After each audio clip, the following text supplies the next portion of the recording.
Julien, je suis éducateur sportif en fitness et musculation à la base et de pole dance maintenant. Et la pole dance, c'est un sport qui utilise la barre verticale, donc dans sa partie acrobatique et la partie sportive et gymnastique. Très bien, donc ça fait très peu longtemps que vous avez lancé ça sur Golbet. Au mois de septembre. Le nombre d'adhérents, alors, quel est-il? 25. Donc c'est une discipline qui est en vogue. Comment vous assurez la promotion un petit peu de cette discipline? C'est une discipline qui se développe énormément du fait que ça commence à sortir des schémas assimilés la pole dance ou striptease. Donc c'est vraiment la partie sportive qui est développée. Et c'était quoi la question? À la base, c'est une danse assez sexy quand même, assez glamour. Comment vous voyez ça? Non, c'est plus côté cirque et gymnastique. Donc le fait de se mettre la tête en bas, de lâcher les mains, de tenir avec les jambes, c'est vraiment pas développé dans la partie danse. Quelle qualité il faut alors pour faire du pole dance? Pas forcément de qualité à la base, puisqu'après on va travailler énormément tout ce qui va être la force, la souplesse et l'équilibre. Donc ça va se développer au fur et à mesure, au fur et à mesure des cours en général. On commence à avoir des bonnes bases au bout de 2-3 mois. Bon, alors il existe des cours en Haute-Saône, d'où vous êtes originaire, et dernièrement à Remiremont, c'est ça? Donc Remiremont, à partir du 1er mars, où j'ouvre un nouveau club au mois de mars. On sera dans un local qu'on va partager à 4, où il y aura aussi un prof de pilates, une esthéticienne et une coach en développement personnel. Alors quel est votre travail, vous, de conseil? J'imagine que vous êtes pédagogue. L'encadrement des cours et l'explication des figures dans l'ordre de difficulté pour réussir à faire évoluer les élèves. Alors, ça se compose de quoi? Quel matériel vous utilisez à part la barre? Que les barres. Et les tapis aussi pour quand on a la tête en bas. Les chutes sont fréquentes? Non, ça arrive. Bon, il faut quand même une bonne ossature musculaire. Non. Après, je sais que là, pour le niveau des élèves, ça va s'étaler entre 10 et 55 ans au niveau des âges, donc il n'y a pas de critères particuliers au démarrage, et après, la force, elle se gagne petit à petit en pratiquant. Alors, justement, la cible, quel est l'âge exact, en fait, de vos adhérents?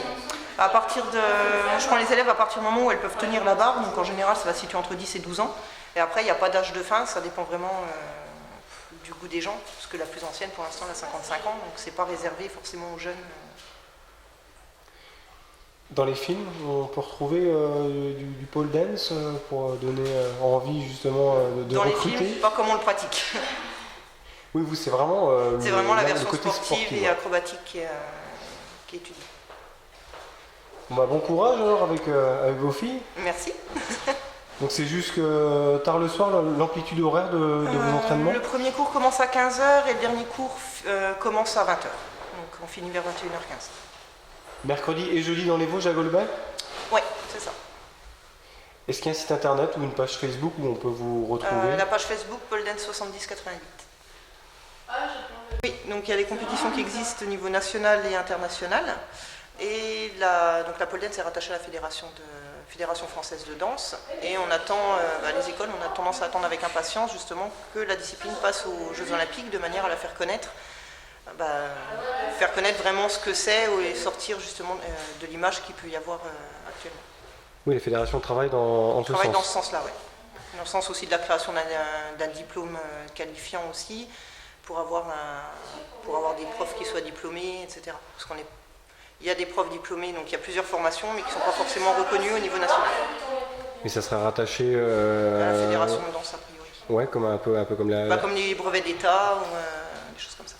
Et au JO, ça serait comme la gymnastique en fait?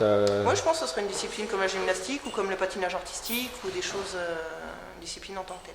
Après on attend ça. Avec impatience. Voilà, on ne sait pas pourquoi. Et vous disiez qu'il y avait énormément de travail quand même derrière. Il y a énormément d'entraînement, énormément de travail personnel pour réussir à passer des figures, parce que bon, passer une figure c'est bien, après les enchaîner c'est encore un petit peu plus difficile. Et même pour en passer une, ça demande du travail en termes de s'habituer au contact de la barre, s'habituer aux accroches et les qualités physiques qui vont avec, puisque si on manque de souplesse, si on manque de force, etc., on va avoir du mal à les passer, donc il faut déjà toute une progression en amont, en partant des figures débutantes jusqu'aux figures un petit peu plus complexes, etc. Pour être performant dans cette discipline, est-ce qu'il y a d'autres sports qui sont conseillés pour muscler ou autre? La musculation, ça peut aider. Tout ce qui va être stretching, ça peut aider aussi. Tout ce qui est discipline de fitness. Après, les danseuses ou les gymnastes ont des facilités par rapport à la souplesse. Il y en a d'autres, les personnes qui ont fait, mettons, des sports de combat vont avoir des facilités par rapport à la force. Donc il n'y a pas... Après, c'est une question de goût aussi, de toute façon. Donc,